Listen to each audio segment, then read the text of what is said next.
Kong is such a huge part of the mythology of cinema, and it tells this incredible story of man versus nature.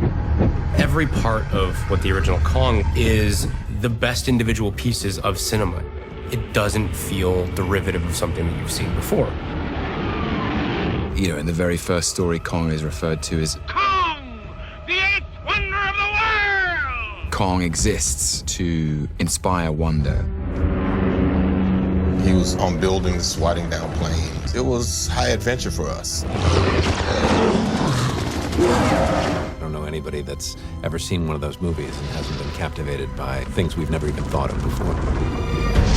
The exciting thing became, how do we tell a new story within that mythology?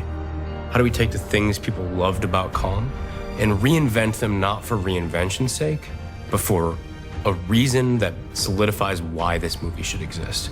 This is a different thing. This isn't man versus nature. This is man versus God.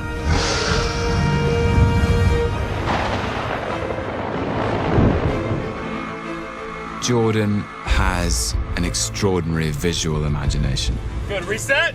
He was sending me concept art that he was coming up with, and he's conceived of it in his mind in a very brave and bold and original way. And when the question was proposed of, hey, we want to make a new Kong movie, my first response was, why? Why do that? The 1933 movie is incredible. It is film history.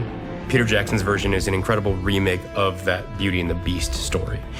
And for the first time, we don't want to tell the Beauty and the Beast story.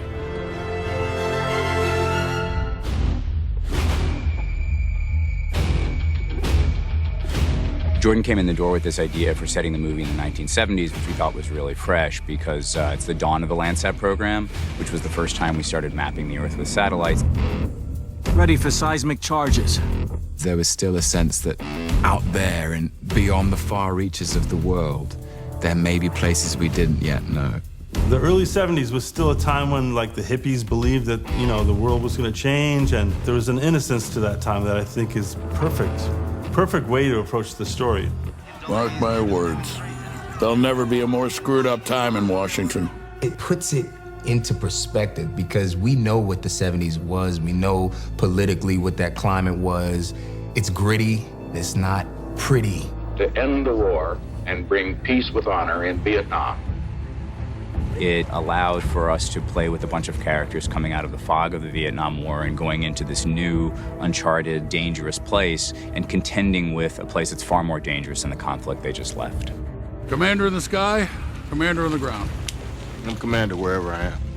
At this point in 1973 in human history, we no longer had a balance with the world.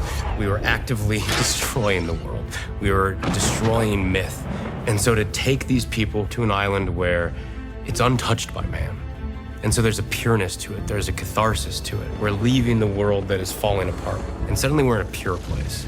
And then you go to that pure place, and then you're put back in the food chain.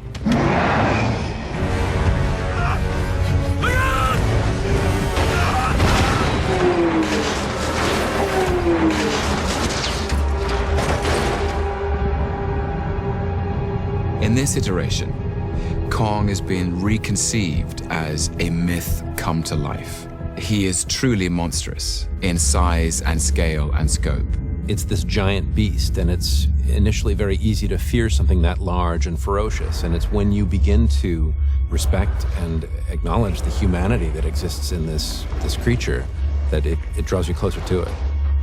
He's not a gorilla. He's not an animal. He's not a, beast. He's a being. And it's just something that we don't understand yet. He is the last of his kind. He serves a very necessary function on the island because he keeps the other creatures at bay, and there's a balance there, and that's Kong. Kong is king. I mean, he's the biggest thing on this island, and yet he defends when he needs to, but for the most part, he's actually a quite peaceful character.